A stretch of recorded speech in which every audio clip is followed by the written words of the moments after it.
India has issued a fresh advisory to all Indian nationals and students in their thousands still in Ukraine. India now says all citizens in Ukraine are advised not to move to any border post in the neighboring countries without prior coordination with the Government of India officials at those border posts.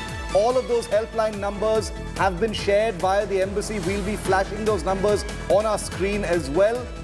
This is all via the Embassy of India in Kyiv. So to make sure that there is no, there are no shortfalls and there is no coordination error, Akshita, the Indian government now issuing an advisory saying, please contact those numbers, get yourself registered. Don't just show up at the border post. And this comes after the previous advisory yesterday with the government maintaining that, there are flights now moving out of places like Romania.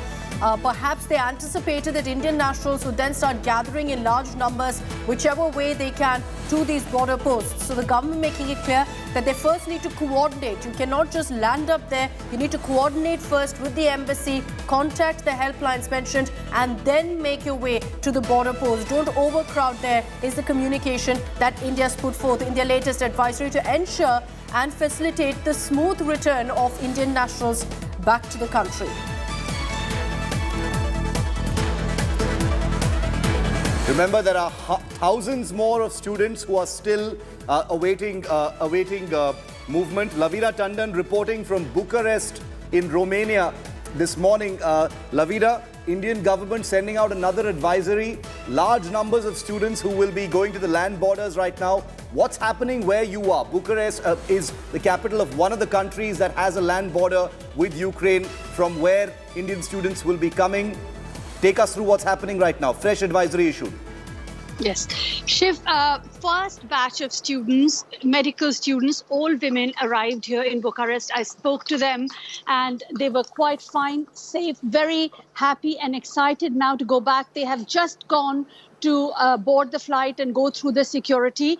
And I have spoken to the officials here as well. There is a huge and a long process to get and facilitate students to come and get them to India. There is a access-free visa entry that has been provided, but to arrange that through two borders, get them here, as well as arrange for them to be taken away, because Air India doesn't fly from here usually. So all this logistics is the reason why the advisory has come, and for a very good reason as well. But after having spoken to all the girls who went, 50 of them, 400 more students expected, 240 will be coming now very shortly. The first flight is going to Mumbai, and then it is to Delhi. They are very excited indeed. But they tell us that they were from the western side of Ukraine, but there are those who are stuck in the other side, the Kiev and other cities where the invasion is more fierce. But the most important thing is to first contact the embassy rather than come to the borders. Again, we have been told here. But first batch of students have gone, 400 more expected, Shiv. Okay. Where I am here in Bucharest. Lavina, just stay with us. I also want to bring in our Foreign Affairs editor, Geeta Mohan, who's been closely in touch also and corresponding with the embassy to find out what the next step is. Geeta, very important advisory that's been put out, perhaps because Indian nationals seeing flights taking off from the likes of Romania and from neighboring countries are now thronging border posts without coordinating, without registering themselves. Well, that's right, Akshita. There is a huge crisis that we're looking at building up at the borders of Ukraine and the neighboring states on the eastern front. And that's because it's not just Indians. There are other foreign nationals also who are headed to the border. And then there are Ukrainians who are trying to cross over, seeking refuge in the safer eastern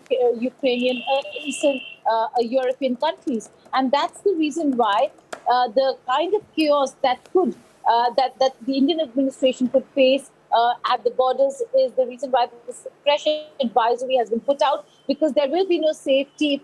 All of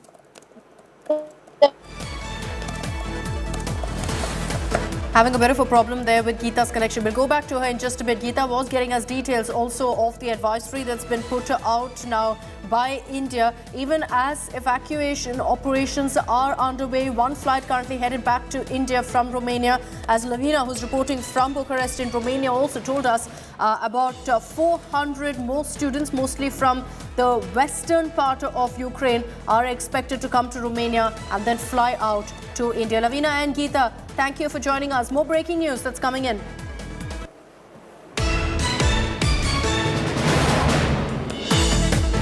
Reports coming in of heavy fighting that's being reported now in the capital of Kiev. People of Kiev waking up again to more bombing, to more explosions. There are reports coming in of several explosions being heard right now in the capital of Kiev. This is day 3 of the Russian invasion of Ukraine. Russian troops right now are focusing on storming and breaching the capital of Kiev. You see those images on your screens right now of the sky again lit up, pitch dark, and the sky completely lit up by these explosions that are rocking parts of Kiev. We will be bringing in Maria Pysarenko, who's been reporting for us from the capital on exactly what's playing out. But it's another night where Ukrainians living in Kiev wouldn't have managed to get a wink of sleep.